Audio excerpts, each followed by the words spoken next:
Мен сол жылы 21-де едім. Алматыда оқитын қызбын, үйге Семейге қарай жол тартқалы жатқанмын. Желтоқсанның соңы, жаңа жыл алдында. Ақша мүлде жоқ, стипендия кешіккен, әке-шешемнен сұрауға ия. Поезд билетіне ақша жетпеді, қалтамда бар жоғы 6000 теңге ғана қалды. Плацкартқа да жетпейді. Вокзалда жүріп, бір қыздан естідім, кейде проводниктер билетсіз өткізеді, әсіресе қыздарды, егер сөйлесіп көрсең. Ол маған біртүрлі қарап күлді. Мен түсіндім, бірақ амал жоқ, үйге баруым керек, анам ауырып жатыр деп хабарлаған. Поезд Алматы-Өскемен кешкі 9-да шығады. Мен вагонға кіріп, шеткі орынға отырдым да, жүзімді терезеге бұрып, тыныш отыруға тырыстым. Жүрегім зырқ-зырқ соғып тұр. Бір кезде проводник келді. Ер адам шамамен 44-45 жаста, бойы ұзын, денесі семіздеу, бетінде 3 күндік сақалы, даусы қатты. Бірақ көзқарағы шаршаңқы. Тагында Нұрлан деп жазылыпты. Билет? Деді ол. Мен қалтамда ақтарған болдым, сосын басымды изедім. Жоқ, ақшам жетпей қалды. Үйге баруым керек, анам ауырып жатыр. Келесі станцияда түсіріп тастасаңыз да әйтеуір бір тәуір станцияға жетсе екен. Ол маған ұзақ қарады. Вагонда адам аз, біраз орын бос. Ол бірдемені ойланып тұрды да. Кел, сөйлесейік деді де, мені коридорға шығарды. Проводниктердің купесіне кіргізді. Есікті жапты. Шай құйып берді, өзі де ішті. Әңгіме басталды. Ол Нұрлан екен, 2 баласы бар, әйелі ауылда, өзі осы жұмыста 18 жыл болған. Ақша аз, бірақ тұрақты. Жалғыздықтан шаршағанын айтты, айына 20 күн поездың ішінде үйге сирек барады, жылулық жоқ. Мен өзім туралы айттым, студентпін, ақша жоқ, анамның жағдайы нашар. Ол күлді, бірақ күлкісі жылы еді. Сен сияқты қыздар көп болады. Билетсіз мінуге тырысады. Контролер келсе, менің басым кетеді. Бірақ, сен қатты ұнадың маған. Әдемі қызсың, шиедей алқызыл еріндерің мені ертіп жіберді, қарасам көзім тоймайтын. Егер сен қарсы болмасаң, мен сені билетсіз ақ өткізіп жіберейін. Ешкім білмейді. Тек екеуміз ғана білетін құпия болсын. Мен түсіндім не айтқысы келгенін. Жүрегім қатты соқты. Қорқыныш болды, ұят болды, бірақ біртүрлі қызығушылықта пайда болды. Мен жасы үлкен ер адамдармен бұрын соңды кездеспеген едім. Шынымды айтсам, ол да маған ұнады. Байсалды, нағыз ер адам сияқты мен келістім. Өз еркімен күректей алақанында өзімді керемет сезімді астынан кешіргім келді. Ол есікті құлыптады. Купе кішкентай, төсек орындар, үстел. Терезеден қараңғы түн. Поезд жылжып кетті. Ол маған жақындады. Қолымды ұстады. Қолы жылы. Қорықпа, қарындас, деді ол ақырын. Егер ұнамаса, айт. Мен асықпай жасаймын. Мен үндемедім. Ол мені сүйді. Ерні темекі иісті, бірақ жұмсақ. Мен алғашқыда қатып қалдым, сосын денем өздігінен жауап берді. Ол мені отырғызып формасын шешті. Денесі семіз, бірақ күшті еді. Біз бір-бірімізге тидік. Поездың дөңгелегі темір жолды соғып тұрған дыбыс бәрі біртүрлі сезім берді. Ол менің құлағыма сыбырлады. Қандай әдемісің, ұзақ уақыт болмаған екенсің. Ол дыбыс шығармауға тырысты, мен де. Бірақ кейде шығып кетті. Ұзақ болды. Бірнеше рет. Сосын шаршап жатып қалдық. Ол менің шашымнан сипат. Саған рахмет, деді ол. Сен маған ұмытылмас күн сыйладың.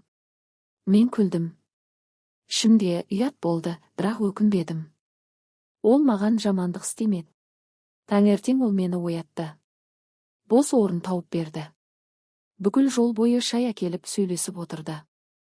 Өз өмірі туралы айтты, қиындықтары, жалғыздығы. Мен тыңдадым. Ол маған телефон нөмірін берді.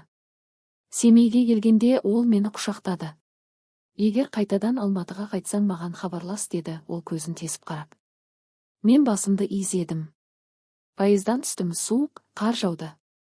Үйге бардым. Анам жақсы болып шықты, қатты ауырмаған екен. Содан бері сол түн есімде. Кейде ұят болады, кейде сағынамын. Ол маған жамандық істемеді. Бір-бірімізге жылу сыйладық. Поездағы сол түн ешқашан ұмытпаймын. Өкінбеймін. Өмір сондай, кейде таңдау аз, кейде таңдау күтпеген жерден шығады. Нұрлан әлі пойыздың ішінде жүрген шығар. Ал мен кейде оның нөмірін ашып теріп қоямын ба деп ойлаймын. Бірақ әзірге термедім. Оның отбасы бар, бірақ өкінбеймін. Сол түн маған бір түрлі күш берді, мен өзім қалағанымды істедім. Ешкім күштемеді. Семейге келгеннен кейін бір аптадай уақыт өтті. Жаңа жылды үйде тойладық, туыстар жиналды, дастархан мол болды. Бірақ менің ойым мүлде басқа жақта еді. Нұрланның даусы, қолдарының жылуы, темекі араласқан еріннің дәмі, бәрі есімнен кетпей қойды. Түнде ұйықтай алмай, төсекте аунап көз алдыма елестетіп шығатынмын. Кейде ұяттан өртеніп кеткім келетін, кейде керісінше қайтадан сол көпеге кіріп, есігін құлыптағым келетін. Оның нөмірін сақтап қойғанмын. Бірақ бірінші болып жазуға бата алмадым. Не деп жазамын? Сағынып жатырмын деп пе деп ойладым да, телефонды қоя салатынмын. Жаңа жылдан кейінгі 5-ші күні кешке телефон шырылдады. Бейтаныс нөмір емес, оның нөмірі. Сәлем, жаным, деді ол дауысы шаршаңқы, бірақ жылы. Аман есен жеттің бе? Мен сені ойлап жүрмін. Мен үнсіз қалдым бірнеше секунд. Сосын, иә, жеттім. Рахмет. Сізге. Ол күлді. Сіз деме, Нұрлан деп айт. Мен Семейде 2 күндемін. Поезд осында тұрады, келесі рейс Алматыға ертең кешке шығамын. Кездескің келсе кездесейік. Жай ғана кофе ішейік, сөйлесейік. Мен иә дедім.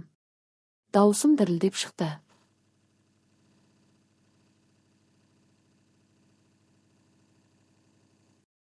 Келесі күні кешке вокзал маңындағы шағын кафеге бардым. Қаңтардың аязы, жел бетті қарып тұр. Ол форма киген жоқ, жай күртеше, джинсы, басында құлақшын. Мені көргенде күлді, тұрып құшақтады. Иісі сол күйі, темекі мен поездың иісі араласқан. Сағындым сені, деді ол ақырын, қолымды қысып. Біз кофе іштік. Ол өзін толығырақ айтты. Әйелімен ұрсес көп, балалары үлкен, бірі Алматыда оқиды. Өз айына 1 рет қана үйге барады. Жалғыздықтан шаршағанын қайта-қайта айтты. Сен сияқты жас қызбен сөйлескелі өмірім өзгерді ғой, ерекшесің ғой сен, деді. Мен күлдім. Ішімде бір түрлі сезім, қорқыныш жоқ, ұят аз, орнына қызығушылық. Ол маған ұнай бастаған сияқты. Кафеден шығып, ертіс бойымен серуендедік. Ол қолымнан ұстады. Суықта қолымыз жылыды. Бір кезде ол тоқтап мені сүйді. Аязда, қар үстінде. Мен қарсылық жасамадым. Қонақ үйге барайық, деді ол.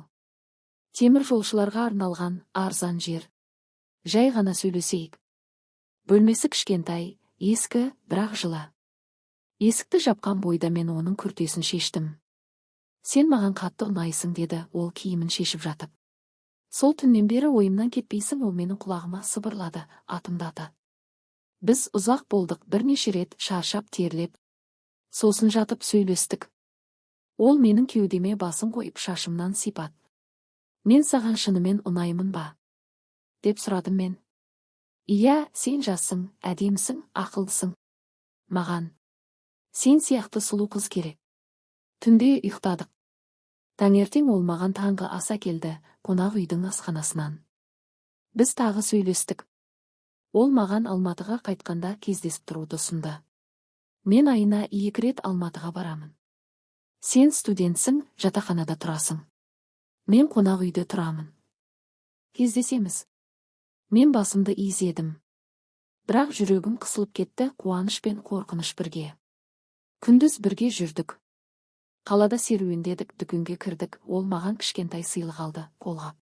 Адамдар қарады, жас қыз бен үлкен еркек. Бірақ бізге бәрібір еді. Кешке ол поездға мінуі керек болды. Вокзалда қоштастық.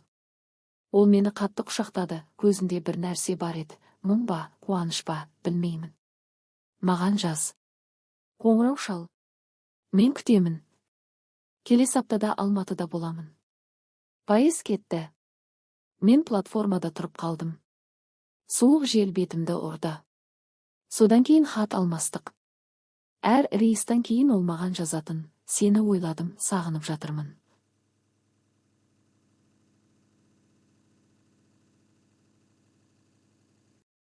Мен де жауап беретінмін. Алматыға қайттым, оқу басталды. Бірақ ойым ол жақта еді. Ақпанның басында ол Алматыға келді. Маған хабарласты. Мен жатақханадан шығып, оның қонақ үйіне бардым. Ол кездесу одан да ыстық болды. Біз түнді бірге өткіздік. Ол маған гүл әкелді, кешкі асқа шақырды. Мен оған өзімнің өмірімді айттым, достарым, оқуым, армандарым. Бірақ бірте-бірте түсіндік, бұл жай құмарлық емес. Ол маған қамқорлық жасай бастады. Наурызға таман мен жүкті болып қалдым. Тест көрсетті. Қорқып кеттім. Оған айттым.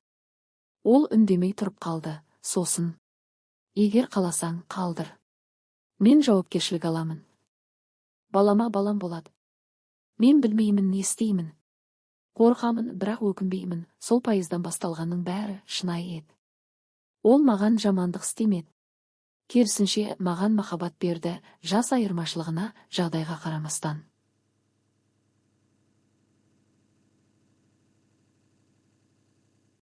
Әлі шешім қабылдаған жоқпын.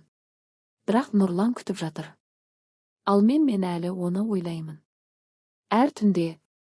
Бұл махаббат па, әлде бір түрлі байланыс па, білмеймін. Бірақ осының бәрін ата-анама қалай айтамын деген ой маза бермей жүр.